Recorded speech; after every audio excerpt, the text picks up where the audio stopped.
Job അധ്യായം 9. ജോബിൻ്റെ മറുപടി. ജോബ് പറഞ്ഞു, അത് അങ്ങനെ തന്നെ. ഒരുവന് ദൈവത്തിൻ്റെ മുൻപിൽ എങ്ങനെ നീതിമാനാകാൻ കഴിയും? ഒരുവൻ അവിടുത്തോട് വാഗ്വാദത്തിലേർപ്പെട്ടാൽ 1000-ൽ 1 തവണ പോലും അവിടുത്തോട് ഉത്തരം പറയാൻ കഴിയുകയില്ല. അവിടുന്ന് ജ്ഞാനിയും ബലിഷ്ഠനുമാണ്. അവിടുത്തോട് എതിർത്ത് ആർ ജയിച്ചിട്ടുണ്ട്? അവിടുന്ന് പർവ്വതങ്ങളെ നീക്കിക്കളയുന്നു, തൻ്റെ കോപത്തിൽ അവയെ മറിച്ചു കളയുന്നു, എന്നാൽ അവ അതറിയുന്നില്ല. അവിടുന്ന് ഭൂമിയെ പ്രകമ്പനം കൊള്ളിക്കുന്നു, അതിൻ്റെ തൂണുകൾ വിറയ്ക്കുന്നു. അവിടുന്ന് സൂര്യനോട് കൽപ്പിക്കുന്നു, അത് ഉദിക്കുന്നില്ല. അവിടുന്ന് നക്ഷത്രങ്ങൾക്ക് മുദ്ര വയ്ക്കുന്നു. അവിടുന്ന് മാത്രമാണ് ആകാശത്തെ വിരിച്ചത്. അവിടുന്ന് സമുദ്രത്തിലെ തിരമാലകളെ ചവിട്ടി മെതിക്കുന്നു. സപ്തർഷി മണ്ഡലം, മകയിരം, കാർത്തിക എന്നിവയെയും തെക്കേ നക്ഷത്രമണ്ഡലത്തെയും അവിടുന്ന് സൃഷ്ടിച്ചു. ദുർജ്ഞേയമായ മഹാകൃത്യങ്ങളും എണ്ണമറ്റ അത്ഭുതങ്ങളും അവിടുന്ന് പ്രവർത്തിക്കുന്നു. അവിടുന്ന് എന്നെ കടന്നു പോകുന്നു, ഞാൻ അവിടുത്തെ കാണുന്നില്ല. അവിടുന്ന് നടന്നു നീങ്ങുന്നു, ഞാൻ അവിടുത്തെ അറിയുന്നില്ല. അവിടുന്ന് പിടിച്ചെടുക്കുന്നു, തടയാൻ ആർക്ക് കഴിയും? എന്താണ് ഈ ചെയ്യുന്നത് എന്ന് ആർക്ക് ചോദിക്കാൻ കഴിയും? ദൈവം തൻ്റെ കോപത്തെ പിൻവലിക്കുകയില്ല. റാഹാബിൻ്റെ സഹായകർ അവിടുത്തെ മുൻപിൽ കുമ്പിടുന്നു. അപ്പോൾ അവിടുത്തോട് ഉത്തരം പറയാൻ എനിക്ക് എങ്ങനെ വാക്ക് കിട്ടും? ഞാൻ നീതിമാനായിരുന്നാലും അവിടുത്തോട് മറുപടി പറയാൻ എനിക്ക് കഴിയുകയില്ല. എന്നെ കുറ്റം വിധിക്കുന്ന അവിടുത്തെ കരുണയ്ക്ക് വേണ്ടി ഞാൻ യാചിക്കണം. ഞാൻ വിളിച്ചപേക്ഷിച്ചിട്ട് അവിടുന്ന് ഉത്തരമരുളിയാലും അവിടുന്ന് എൻ്റെ ശബ്ദം ശ്രവിക്കുകയായിരുന്നുവെന്ന് ഞാൻ വിശ്വസിക്കുകയില്ല. എന്തെന്നാൽ കൊടുങ്കാറ്റയച്ച് അവിടുന്ന് എന്നെ തകർക്കുന്നു, അകാരണമായി എൻ്റെ മുറിവുകൾ വർദ്ധിപ്പിക്കുന്നു. ശ്വസിക്കാൻ പോലും അവിടുന്ന് എന്നെ അനുവദിക്കുന്നില്ല. തിക്താനുഭവങ്ങൾ കൊണ്ട് അവിടുന്ന് എന്നെ നിറയ്ക്കുന്നു. ഇതൊരു ബലപരീക്ഷണമാണെങ്കിൽ അവിടുന്ന് തന്നെ വിജയിക്കും. ഇത് നീതിയുടെ കാര്യമാണെങ്കിൽ എൻ്റെ ന്യായവാദം കേൾക്കാൻ ആർ അവിടുത്തെ വിളിച്ചു വരുത്തും? ഞാൻ നിഷ്കളങ്കനായിരുന്നാലും എൻ്റെ വാ തന്നെ എന്നെ കുറ്റം വിധിക്കും. ഞാൻ കുറ്റമറ്റവനാണെങ്കിലും അവിടുന്ന് എന്നെ കുറ്റക്കാരനായി തെളിയിക്കും. ഞാൻ നിഷ്കളങ്കനാണ്, ഞാൻ എന്നെ തന്നെ പരിഗണിക്കുന്നില്ല. ഞാൻ എൻ്റെ ജീവനെ വെറുക്കുന്നു, എല്ലാം ഒന്നുപോലെയാണ്. അതിനാൽ ഞാൻ പറയുന്നു, അവിടുന്ന് നിഷ്കളങ്കനെയും ദുഷ്ടനെയും ഒന്നുപോലെ നശിപ്പിക്കുന്നു. അനർത്ഥം അപ്രതീക്ഷിതമായ മരണത്തിന് കാരണമാകുമ്പോൾ അവിടുന്ന് നീതിമാനുണ്ടായ വിപത്തിൽ പരിഹസിച്ച് ചിരിക്കുന്നു. ഭൂമി ദുഷ്ടന്റെ കൈകളിൽ ഏൽപ്പിക്കപ്പെട്ടിരിക്കുന്നു. ന്യായാധിപന്മാരുടെ മുഖം അവിടുന്ന് മൂടിക്കളയുന്നു. അവിടുന്നല്ലെങ്കിൽ മറ്റാരാണ് ഇത് ചെയ്തത്? എൻ്റെ ദിനങ്ങൾ ഓട്ടക്കാരനേക്കാൾ വേഗത്തിൽ പായുന്നു. അവ പറന്നു പോകുന്നു, ഒരു നന്മയും കാണുന്നില്ല. ഈറ്റ കൊണ്ടുള്ള ഓടിവള്ളം പോലെയും ഇരയെ റാഞ്ചുന്ന കഴുകനെ പോലെയും അവ കടന്നു പോകുന്നു.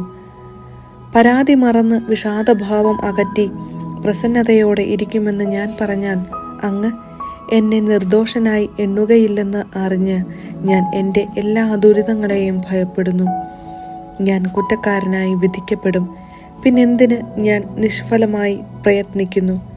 ഞാൻ മഞ്ഞുകൊണ്ട് എന്നെ കഴുകിയാലും എൻ്റെ കരങ്ങൾക്ക് ക്ഷാരശുദ്ധി വരുത്തിയാലും അങ്ങ് എന്നെ ചെളിക്കുഴിയിൽ മുക്കും. എൻ്റെ വസ്ത്രങ്ങൾ പോലും എന്നെ വെറുക്കും.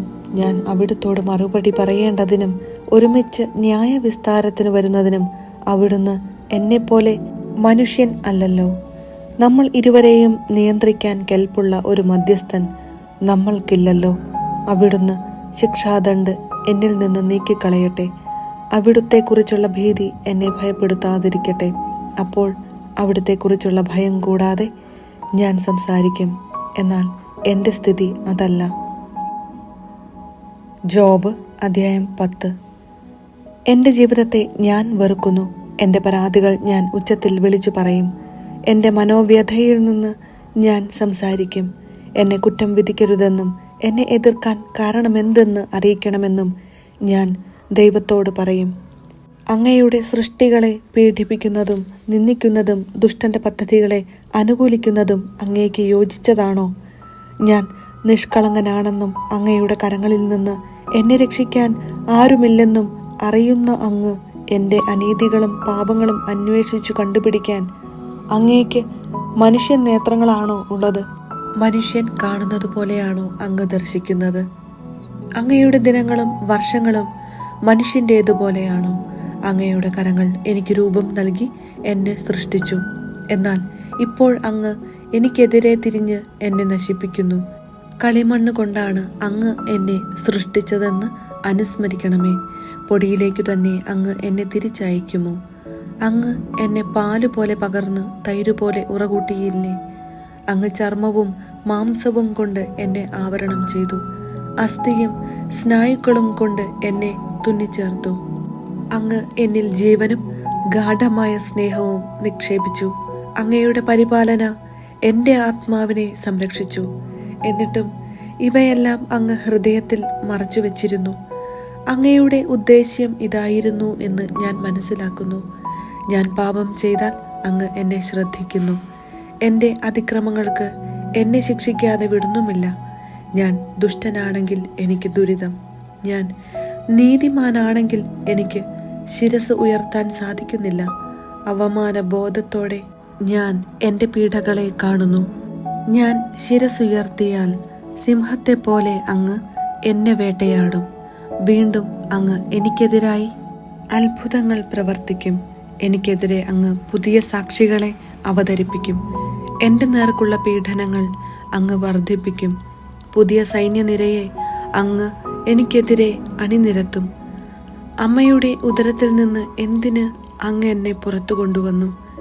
ജന്മം ലഭിക്കാത്തവനെ പോലെ അമ്മയുടെ ഉദരത്തിൽ നിന്ന് എന്നെ ശവക്കുഴിയിലേക്ക് കൊണ്ടുപോയിരുന്നെങ്കിൽ, ആരും എന്നെ കാണുന്നതിന് മുൻപ് ഞാൻ മരിച്ചിരുന്നെങ്കിൽ, അന്ധകാരാവൃതമായ സ്ഥലത്തേക്ക്, പ്രകാശം തമസ് പോലെയിരിക്കുന്ന അന്ധകാരത്തിൻ്റെയും ശൂന്യതയുടെയും ദേശത്തേക്ക് ഒരിക്കലും മടങ്ങി വരാത്ത വിധം ഞാൻ പോകുന്നതിന് മുൻപ് എന്നെ ഏകനായി വിടുക. ഞാൻ അല്പം ആശ്വാസം കണ്ടെത്തട്ടെ.